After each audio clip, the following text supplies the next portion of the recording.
many different ways a good plot twist can make its audience feel. Some are ridiculously entertaining and cool. Some hammer home the film's themes in clever ways. Some are hilarious. And some plot twist will genuinely traumatize the audience. Like these ones. So I'm Gareth, this is What Culture, and here are 10 movie plot twists that will traumatize you.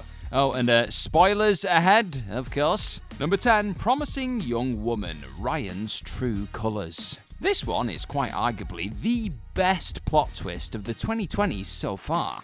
Promising Young Woman, Emerald Fennell's masterful debut, is a psychological thriller in which Cassie exacts a crusade of revenge on those she blames for the suicide of her best friend Nina, who took her own life after being assaulted. Around halfway through the film, Nina's mother encourages her to move on and heal, and so she tries to. She also falls in love with Ryan, a former medical school colleague. And Fennell does a stellar job at involving viewers in what seems like an adorable love story. It's so nice to see Cassie finally healing and getting past her trauma. But it doesn't last. Cassie is given some footage that reveals Ryan witnessed the assault of her best friend and did nothing to help her. When she confronts him, he reveals what kind of person he actually is. He doesn't apologize, he avoids taking any kind of responsibility, and he just focuses on trying to gaslight Cassie into forgiving him. The way in which this love story sucked viewers in and then destroyed them was nasty, but also brilliant. This was a chilling reminder that toxic, controlling behavior can come from anywhere, even from someone like Ryan, who appeared to be a quote-unquote nice guy. You can't trust anyone these days. Number 9, The Wicker Man, The Real Sacrifice. With this particular twist, given the fact that the film has been referenced plenty of times in pop culture, and given that the regrettable Nicolas Cage starring remake has become a meme, it is quite possible that viewers will know the big twist of The Wicker Man before they've even watched it. But does that make The Wicker Man's ending any less harrowing? Absolutely not. The film follows Sergeant Neil Howie, who travels to a remote Scottish island investigating the disappearance of a young girl. As he investigates the sinister pagan community, he soon concludes that they're going to sacrifice the girl to the gods, hoping to revive their failing harvests. Well, as he discovers all too late, there is to be a sacrifice, but it's not the little girl, it's Howie. All along, he was their intended target, and the entire disappearance was an elaborate ploy to lure him into their clutches. As he is an authority figure who came willingly and is also virginal, he's a devout Christian and saving himself until marriage, he fits their criteria for sacrifice. And so the islanders proceed to put the poor man into a giant wicker man and burn him alive, all while they dance and sing merrily before the spectacle. Nasty stuff. Now, Wicker Man's twist isn't exactly a new one, but I want to know right now what recent movie twist stunned you the most. Let me know in the comments section down below. Number 8, Megan is missing. What happened to Megan? This one is a massive outlier, as this twist is traumatizing, but not in a way that could be called satisfying. This 2011 found footage horror went too far, and many viewers probably wish they hadn't watched it. Megan and Amy are best friends living in California. When Megan disappears after meeting a boy she met online, Amy frantically searches for her, eventually falling into the clutches of Megan's kidnapper, who turns out to be an internet predator posing as a teenage boy. The final 20 minutes of the movie show what happened to the two girls, and it's horrendous. Amy is imprisoned in a dungeon, abused, and then forced into a barrel, which contains Megan's brutalized corpse. Amy is then buried alive with her best friend's body, while the villain gets away scot-free. This is certainly an extreme plot turn and a rapid change from the rest of the film, which was fairly sedate by comparison, only making it all the more jarring and uncomfortable to sit through. Number 7, The Mist. The rescue comes too late. The Mist, which centers around a group of people trapped in a supermarket while a mist filled with deadly creatures envelops the town, is a film tailor-made to traumatize its audience. Most notably, it contains one of the cruelest, most tragic endings ever committed to film. Late in the movie, protagonist David Drayton, his son, and 3 more survivors drive away from the supermarket into the mist, hoping to find rescue. They never do, and once they run out of gas, they decide to end their lives. David only has 4 bullets in his gun, so he kills his own son and the other 3 before venturing out into the mist to be killed. Only for the military to come out of the fog. Yes, they were seconds away from rescue. Ugh, heartbreaking. Now, it is debatable as to how great this twist ending actually is. The directing, acting, and music choice, the host of Seraphim by Dead Can Dance, which is one of the most haunting pieces of music ever, cannot be faulted. Yet it's also shock for shock's sake, and feels thematically contradictory. The Mist is a horror story about the effects of paranoia and societal collapse. Yet the group that actually did the right thing and avoided this suffered the cruelest fate of all.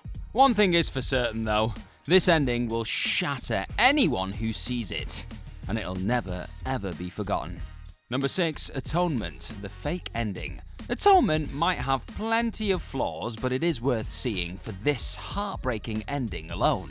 Bryony commits an unforgivable act as a young girl. Jealous of her sister Cecilia's blossoming romance with Bryony's crush, Robbie, she falsely implicates Robbie in an assault that happens to one of her cousins. Robbie is imprisoned and then sent off to fight in the Second World War. And tragically, Robbie and Cecilia never reunite. He dies during the evacuation of Dunkirk, while she dies in the Balham tube station disaster during the London Blitz. This ending is already upsetting enough, but what makes it so completely crushing is that the film tricks audiences in a rather ingenious manner.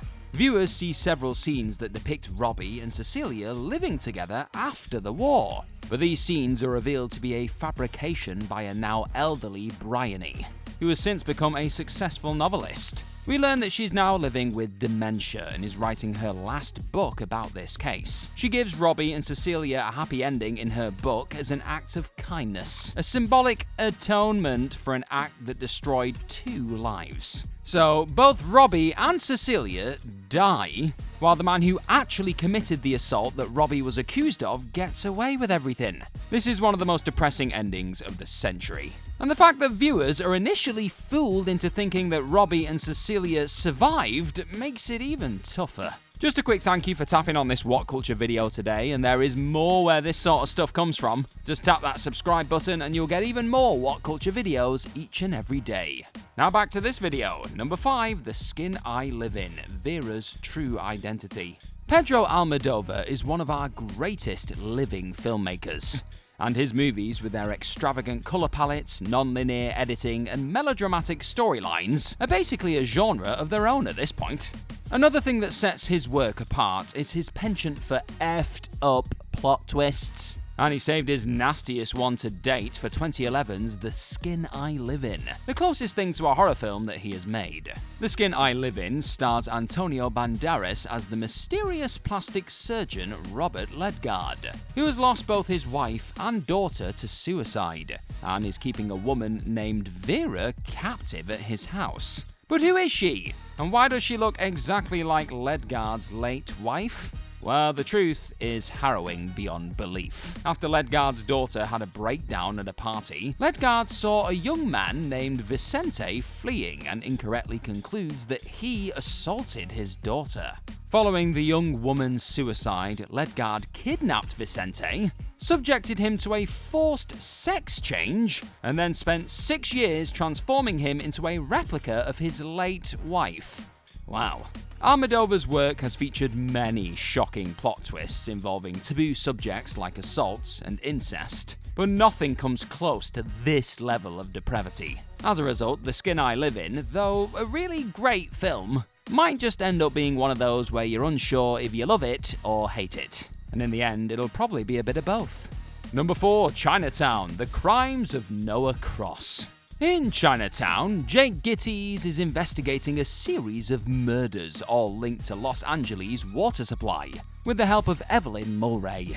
Initially, it seems like Evelyn might be responsible for the killings, especially when Gittes finds her hiding Catherine, a young woman she claims is her sister. But the truth is much worse. It emerges that Evelyn's father, wealthy businessman Noah Cross, film director John Huston in one of his acting roles, is in fact responsible for the murders, which he's committing as part of his plan to get control of the city's water supply. Furthermore, Catherine is both Evelyn's sister and her daughter. Evelyn was assaulted by her own father when she was only 15. As if all of this wasn't disturbing enough, Chinatown's ending is immeasurably bleak. Evelyn gets killed, Noah takes custody of Catherine, and gets away with absolutely everything. A distraught Gittes is led away, while one of his associates tells him, "Forget it, Jake, it's Chinatown."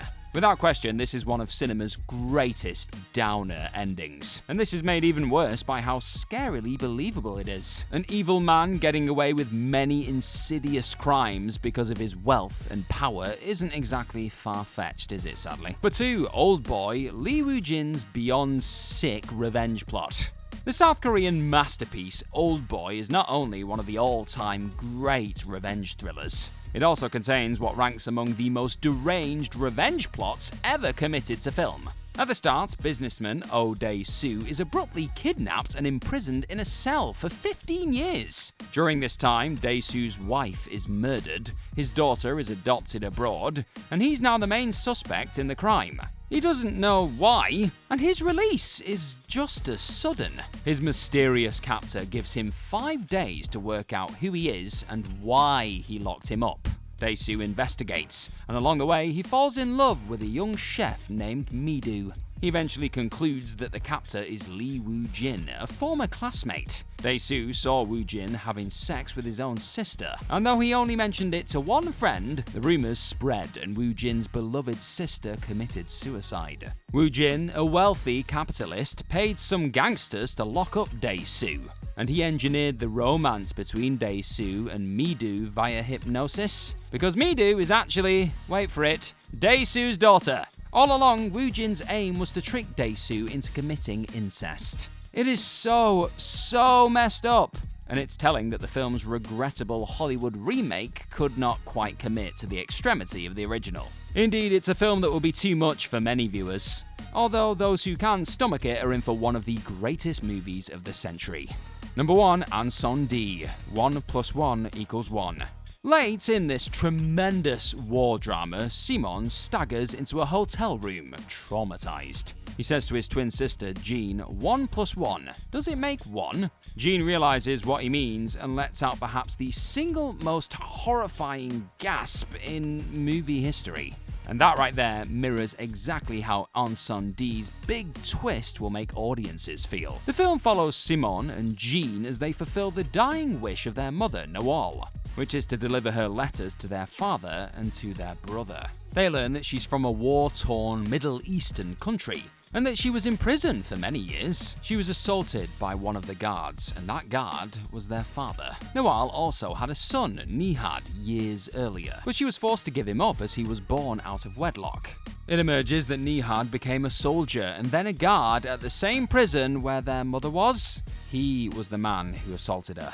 He is both the father and the brother of the twins. Oh, but it gets even worse. Nihad emigrated abroad and his mother encountered him at a swimming pool. She recognized her son's tattoo, but when she saw his face, the shock gave her a fatal stroke. As well as being a genius way to symbolize the destructive effects of war, this is also one of the most harrowing, brutal plot twists ever committed to celluloid.